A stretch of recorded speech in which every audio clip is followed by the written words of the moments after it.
How's it going, everyone? I believe we're live right now, so let's get into some of the camera news today. I hope you all had good sleep or you're having a good night.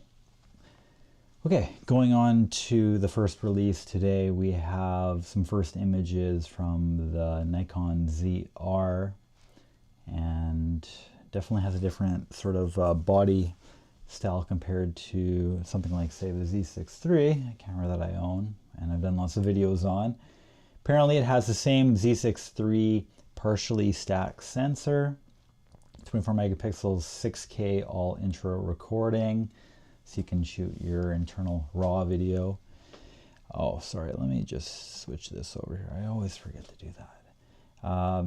Should have IBIS, one SD and one micro SD card slot. Announcement September 10th. That is tomorrow, everyone. So it should be interesting. I'm really curious to see exactly what comes of all this. Let's just see if we can get a little close up there. It's kind of hard to see what they have there. Well, tomorrow's not too far away. I'll keep you all updated. Come back again tomorrow and we'll cover this one. Now, the big release, I have listed Amazon links in the description of the video. It didn't seem like they were active when I had posted it last time, so hopefully they're active now. Yeah, click those links. They're affiliate links for the Amazon one, so if you can click it, I'd be really grateful for you to do so. It supports the channel. Okay, let's go into now this Canon EOS C50 release. This is their pre-order option here too on the Canon website, and it goes for a price of $3,899. And look at this body. It looks really nice. I really think this is one of the nicest cameras they've ever made. Probably one of the nicest cameras ever made in general, honestly. So this has a CMOS sensor capable of shooting 7K full frame. Has their next generation dual pixel CMOS autofocus 2, simultaneous 2K crop recording, built-in frame IO, cloud to integration. Let's see.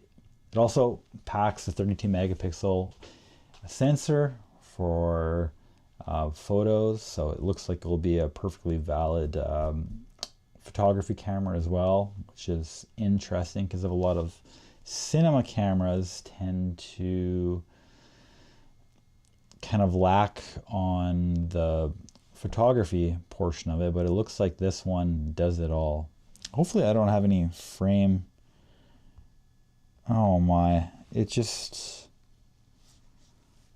oh, I gotta wait, hopefully this is,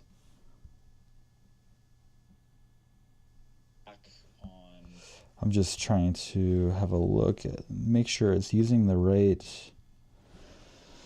thumbnail for this. It better be. Okay, so back to the business here. These are some of the different settings they have and offer in this.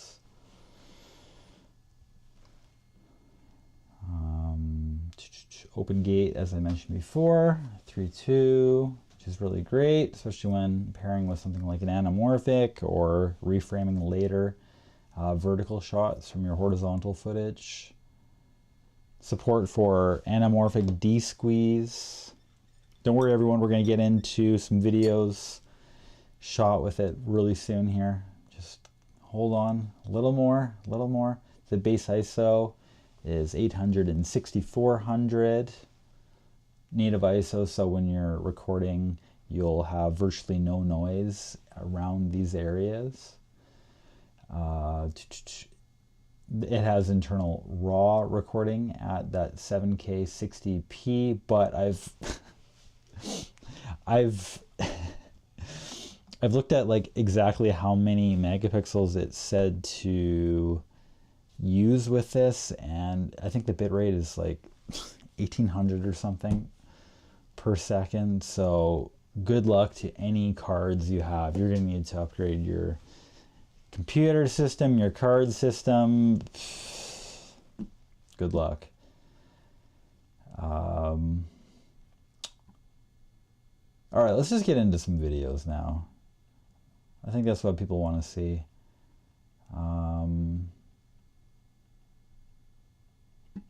They do have a nice switch as well, switching between photo and video. It's not some bullshit process like this. X100 V6 that I just picked up. This, it's crazy. You got to go into the drive mode in order to change it to photo setting instead of there being a switch. I just don't understand the reasoning for something like that. All right, let's get into it now. Videographers, you don't just create for passion, you create with purpose. Every frame is crafted with intent. Every shot a reflection of your skill and standards. Built for creating. One camera, every shot.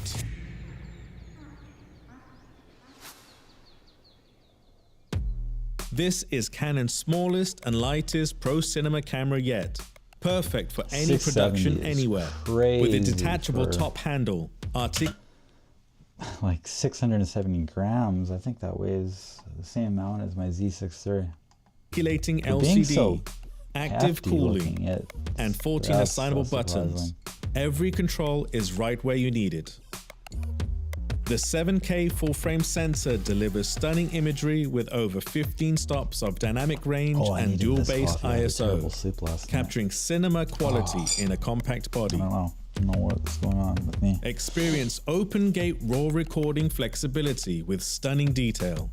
Ideal for widescreen, social media, and high-res anamorphic support.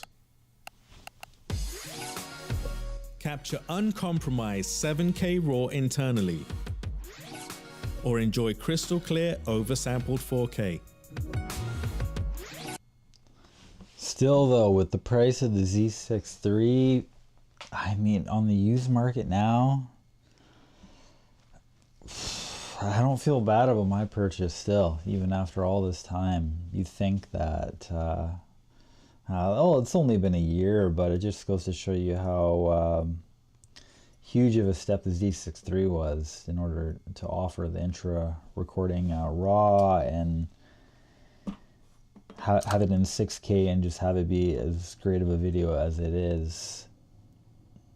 I think I still prefer that one for everyday use, especially considering the price.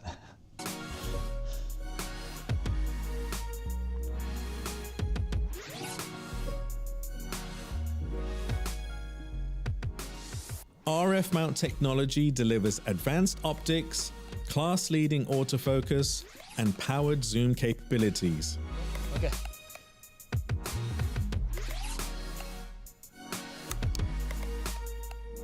The EOS C50. I will say though, I think their autofocus is pretty good as of recent. I haven't heard any like major complaints compared to before, so I think they've improved it pretty greatly. Z is a powerhouse for both filming and photography, delivering high-res video and stills, all in one essential tool.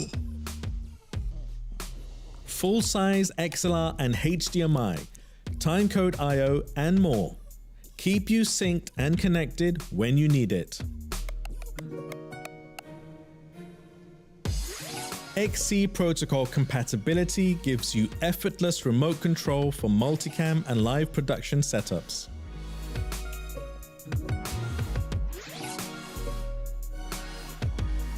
And finally, the EOS C50 is built to support next-generation virtual production, VFX, and VR workflows, so you're ready for what's next. One, action. All right, good. Quality speaks for itself. You deserve gear that performs, inspires, and elevates. The Canon EOS C50, built to keep pace, designed to stand out, ready for your next move. EOS C400 announcement too as well. And for current EOS C400 users, OpenGate will arrive via a free... So OpenGate comes to the C400 December 2025. There was someone that commented on my Nikon Z6III firmware video saying that OpenGate is overrated. I mean, people are allowed to their own opinion, but if you're shooting something like anamorphic lenses, it's certainly not overrated. Having to crop so much afterwards, it's yeah, it's nice to have. Firmware update later this year.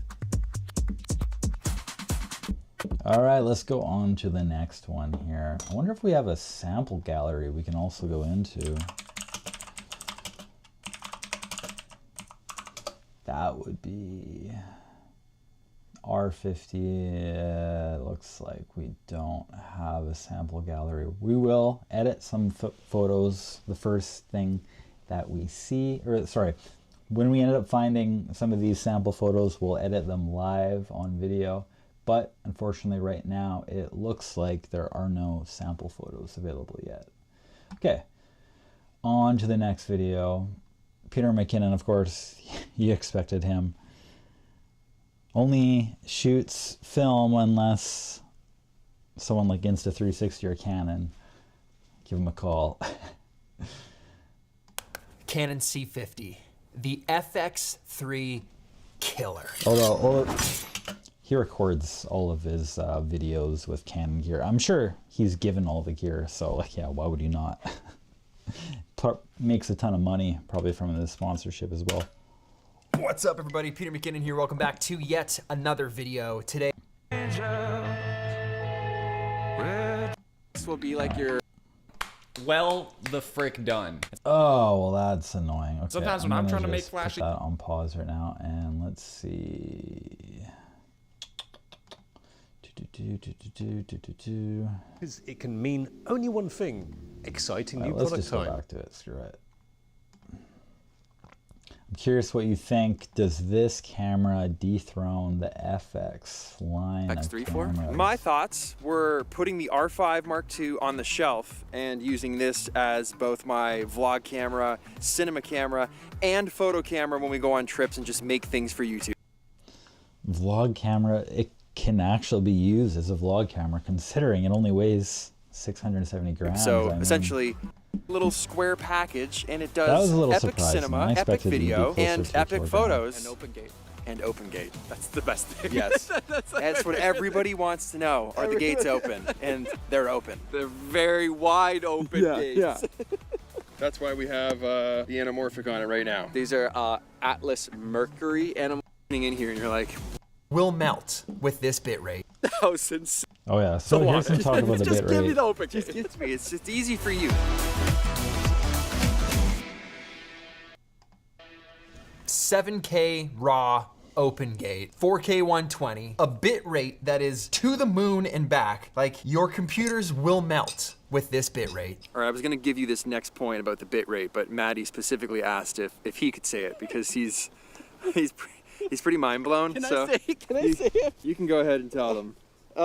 The bit rate for like the highest quality, not raw, is 1,730 megabits per second, which is like I shoot.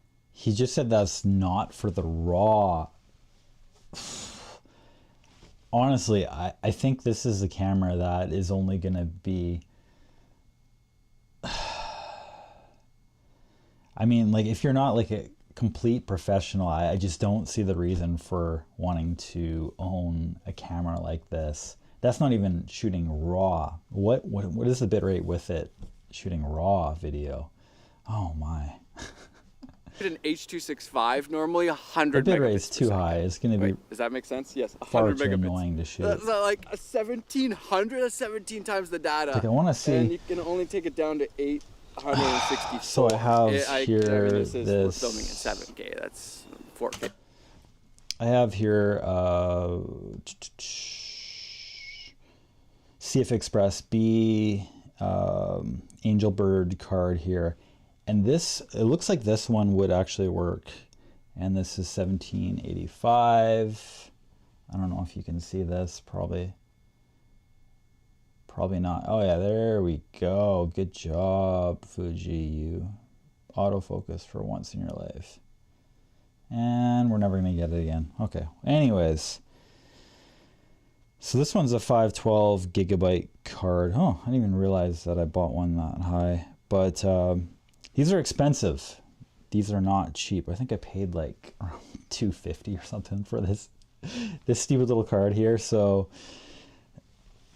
yeah, and I think this Nikon Z6III, I don't know if it tells you the bit rate when shooting in raw video, but it's really high. And yeah, I'm not sure if I'll be able to find that right away, but you're just going to use up your memory space like it's nothing with this camera. So be prepared. I'm warning everyone right now, like it's not going to be a fun experience if you don't have a ton of money to use.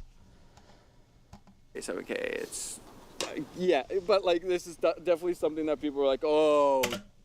I think the Nikon is like around 400 maybe, I believe. Shoot, I need a lot of memory cards, a lot of data. Is my laptop going to explode? It might.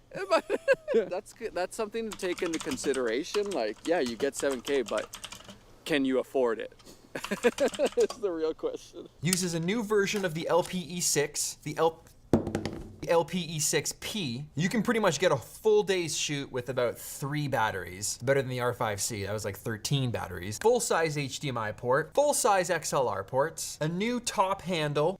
So I was right, I believe it was like around 370 for the Nikon, so good luck to whoever wants to use this. The body has been reduced. It's smaller, more compact. There's more mounting options on it. Time code, CF Express and SD. You can even record vertical formats just to the SD card. So when you're done shooting whatever event you're at, you already have your vertical stuff ready to go for socials. That's cool. It's literally the perfect size. I think what I love so much about this is the size of it, because to this point we've been using I'm using the C80 right now. We use the C80 when we go on trips. And up until now, the size of the C80 is not bad. It's not great, but it does take up quite a lot of space in a bag. So when you're packing for stuff and we don't go for long periods of time and we don't have a ton of space to be bringing everything, this lets me bring so much more. I can worry about accessories and anamorphics and other cool tools that'll let me make this so much more useful in my everyday run and gun. Now the difference is like I'll likely, truthfully, never shoot in 7K. I'm making videos on YouTube. Even when I'm out like shooting any kind of projects, I'm likely just not gonna need 7K. So for me, that bit rate is... Yeah, I mean, I shoot 6K on the Fuji because it shoots a much cleaner video with the Fujis, but most cameras, their 4K is more than good enough. And I would suggest shooting your videos in 4K if you're putting it on YouTube. A lot of people can get away with just 1080p, and most people would probably never even know if you're using that. Isn't a big deal because I'm never going to that setting. But I agree. And I don't think anybody needs 7K right now. I think we're still a little early on that. 4K is plenty good right now. The question is there other issues? If you dumb it down to 4K or something, is there a stupid crop or something like that? That's where usually... Dumb it down to 4K? I think other camera companies do a really bad job where it like, oh, but then there's a massive crop. Or like, oh, but then you can't do all of these other things. There's no open gate, there's no whatever. And usually Canon's pretty good at that stuff. That's like, I think where Canon does do well. You know what I care about? It does 4K 120. Thank you very much. Let's bring it back. Thank you very much. That is the only spec I care about. 4K 120. Initiate coffee sequence. I'm just kidding. We're not going to do that. Not today. But I have 12 emails, 30 messages, and a proposal due by 10. How am I already underwater? I'm in the same boat. All right. I'm in an actual boat. I don't know how much more content. But I will do it again. When this thing is caged up, you have a good monitor on. Memory card ready. The gates are such as this. Let's go to another creator here. Let's go to Kai, or maybe Cindy D. Let's check out their video on this. Long, the Sony FX3 has dominated the segment of compact, capable. I hope that Amazon link goes live somewhat soon. Remember, there's some links in the description. Click them if you'd like. I'd appreciate it, especially if you click the Amazon one. Well-priced cinema cameras. Now, for the first time, there is a true competitor. Is it a better choice than the Sony FX3? Well, the Canon EOS, peaceful, key survey, hours away from Osaka or 3 hours from Tokyo. Coming to it. So it looks like there's no internal NDs as well on this, which is unfortunate. Oh, this X100 6 that I have, that's so cool that it has internal NDs. I wish that it was better suited for video use. I'm going to be doing a review on this. It's the second time I've purchased it, actually. I only bought this Z6, sorry, the X100 6, because I picked it up for 2,000 Canadian. Brand new condition with like a bunch of accessories. I'm going to review it pretty soon here. We're going to compare it to the XM5. And so far, I think I like the XM5 a lot more, interestingly enough. But it's because I've been shooting a lot more video. Anyway, sorry, I'm just... Feels like arriving at the end of the world. You guys don't care about my Fuji adventures, do you? Well, how do you my fill up Fuji your content time doesn't get here? very What do you many do? views unless I do the X-T one. How do I fill up my time? There's What a love for not that enough camera. time. Johnny, I think it's this valley, I mean this place might have felt like the end of the so world hot for you, right but for me, it felt like, what did it feel like? It felt right. Yeah.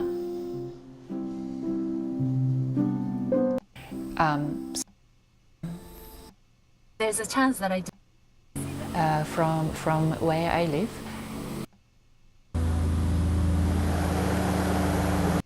Made in the village.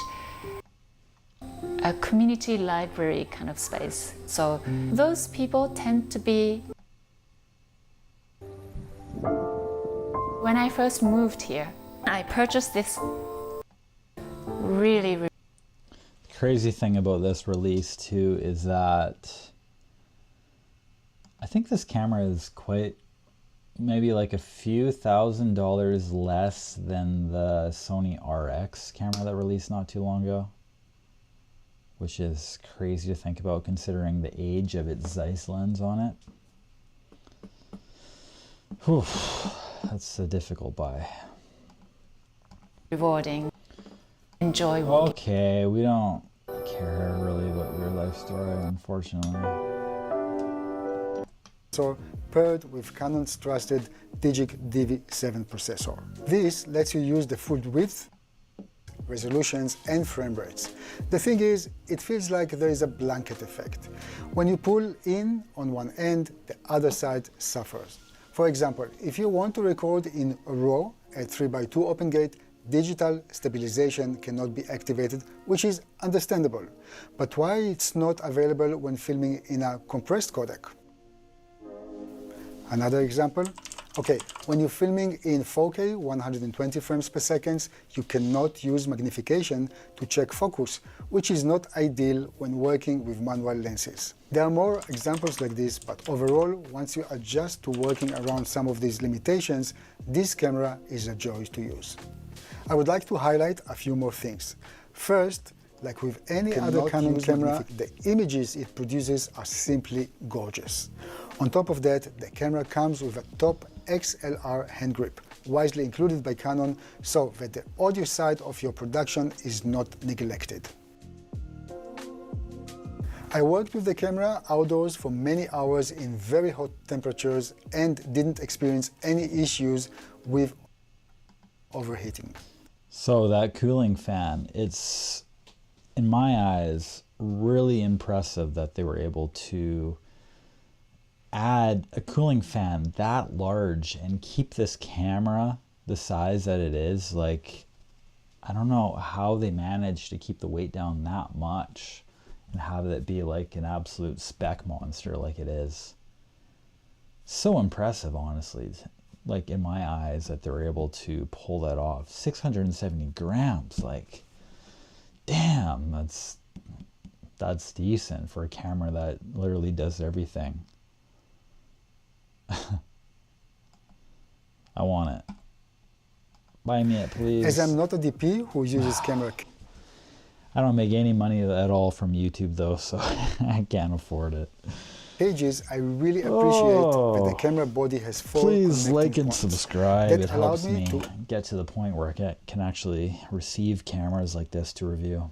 Easily attach the Kinefinity Eagle HDMI viewfinder directly. The dual gain base ISO is also very handy with values of 800 and 6400.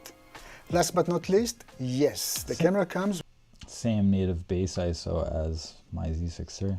with a shutter angle option, so you don't have to worry about adjusting shutter speed settings when changing frame rates. The same goes for ClearScan, which helps eliminate flicker when adjusting to different screen frequencies.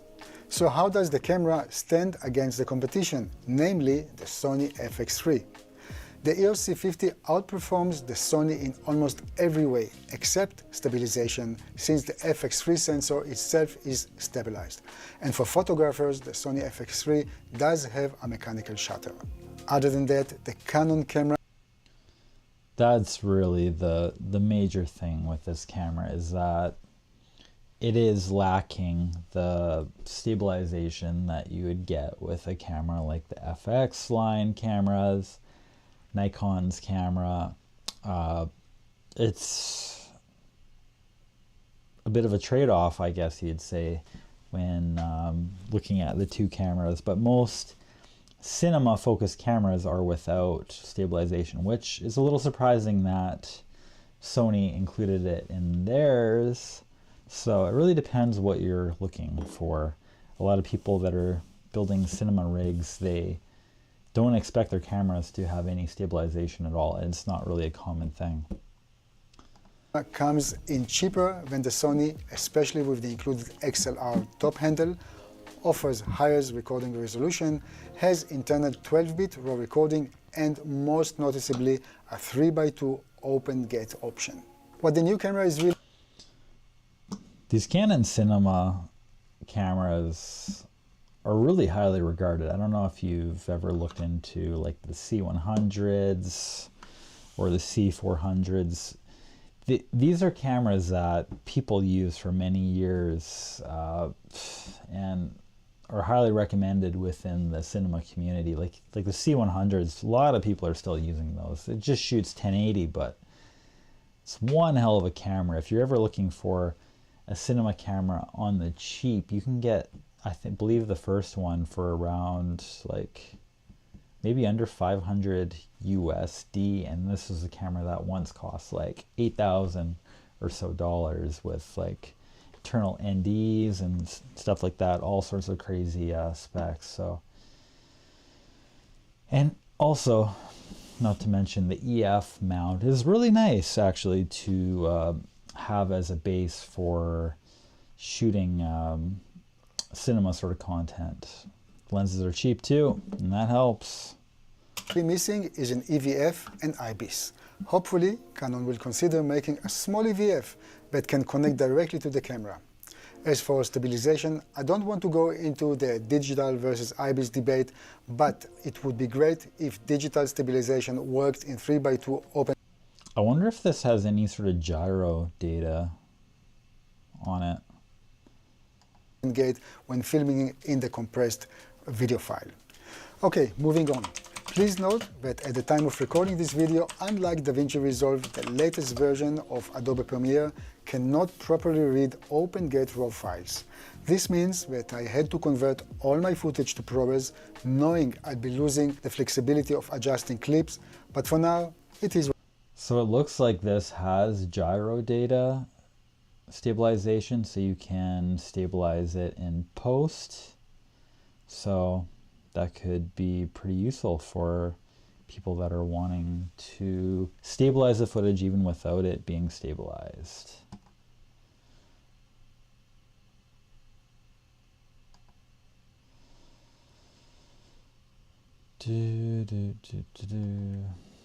what it is. At least when recording in RAW, the camera offers the possibility to record proxies on a second card. But remember this blanket effect I mentioned? Switch to open gate. The 60mm and the lenses are really contact lenses. Somehow it's always twisted. The diopter, you know, I'm using glasses or contact screen is fine. I just wish that there was on to the next video here. Fine. Let's go. Why not just use the R5C then? In terms of the body, it doesn't have that viewfinder, but that's not a problem. It is lighter, just 10 grams. That's not a huge amount, but it does feel quite lightweight when you consider how thick the camera body is. It is a chunky monkey.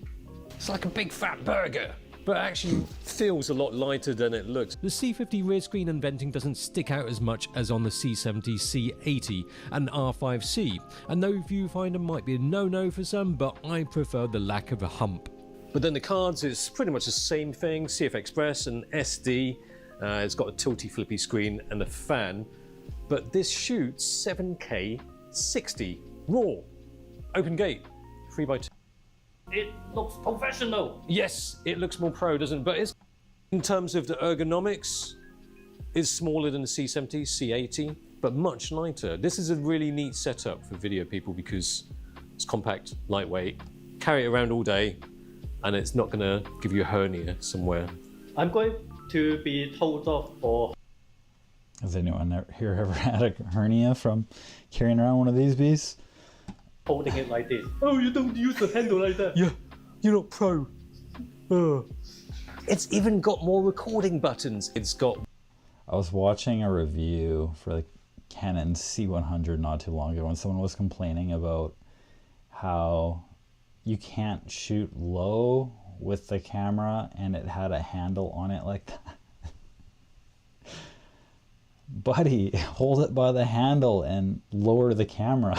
You're not pro. Oh, I couldn't believe it. It's People even were got really more going at recording him buttons. in the comments It's for got that one on the front.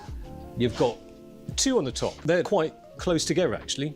And then that's how serious it is about a video. You can record from here, but also from about 5 centimeters away from that, you can hit record. But that's a number 7 button. 2 record buttons, interesting. So that also means it's assignable to something else. There's up to 100 assignable functions to those 14 assignable buttons. Over 100 stuff? No, up to 100. Up, down, left, right, press all the buttons at the same time. You can unlock the fatal mode in Mortal Kombat. I'm sure there are people queuing up, literally, to get this now when I say this, because VR support. So you can buy those lenses and not worry that they're not supported. It's supported with this camera. But then can do UVC up to 50p, 60p. You've got 4-channel audio, 24-bit audio. They didn't mention it, but dual pixel focus. I need to turn this fan on, hopefully it's I mean, not people too always bad talk about in Sony audio. focusing. Sony is like the standard, but Canon's is good. Yeah. AF was mostly good apart from when I was pointing at it. It doesn't seem to like rude finger pointing. It has subject detection just like the one seen on the C80. It will do human head, face, eye, body, and then non-human cats, dogs, birds. Although interestingly, in stills mode, it offers up more types of subject detection. It's a new sensor designed just for this camera, so it shoots 32 megapixel stills. You have to flick from the video to the stills via off. Dual menu system, so you can also have dual. Most cameras these days say they get 15 stops of dynamic range. I think even like action cameras say they've got 15 stops of dynamic range. But open gate, 3x2. So now we are on open gate, right there, 7K. There's an option in the separate menu to select full frame. For your Instagrams, then you can also shoot. Screen is all right. Biased. Oh yeah, this is what I wanted to see. The Vlog with screen. it, but is all right. Not particularly high resolution with 16:9. Yeah, this is one thing with Canon cameras, right? All their cinema cameras, I mean, every camera they release, their screen is usually kind of shit, if I'm being honest. 1.62 million dots. I think they could have done a little better than that. It's kind of like Sony. I don't understand why these cameras release at such a high price but have such a poor screen on it, especially when that's the one way to view your images and video. Which leaves black bars on the top and bottom. The screen is alright, not particularly high resolution, but at least it does the most. Doesn't have the sensor shift. It incurs a little crop. Looks like it's around 1.1 times. It is less of a crop than the high setting. So the digital IS 1.1 times crop. It's got Super 35, Super 16. Too heavy-handed with the stabilization for this kind of shot. Talking about crop, it's got Super 35. Looks not too bad. Just to show you what it's like, so it will be a bit more crop, so I should probably stand a little bit further away. Maximum you can do is 2.300. Well, I think Crazy, we've insanely covered controlled, most, but good. Most of what this camera offers. I don't know how much more we can really share beyond this that we haven't looked at already. I'm gonna probably end this video now. It's got to be said though, the R5C is on and it's still no slouch. Essentially the advantages of the C50. Open gate, but Canon don't mind. Overall, I'm just going to close this up now and share my thoughts. I think this is a pretty good camera for a specific group of people. You don't have to shoot it on the 7K mode, so I wouldn't be avoiding it entirely because of its bit rate. It's nice to have that option, I guess, in case you want to future-proof your camera. Could be a good idea having those options if you'd like, but I think it's definitely not necessary for most people to have that 7K capabilities. So overall, a really nice camera and a really small body. 670 grams is crazy. I believe it's the same weight as this Z6III. So impressive stuff. Wait now for a review of this Canon FD lens. It should be up. Gonna try and get it ready for tomorrow. And yeah, stay tuned. Like and subscribe to this channel. It helps me out a lot to keep on doing this for you guys. Anyways, thank you. I hope you enjoyed today's stream. Take care, and I'll see you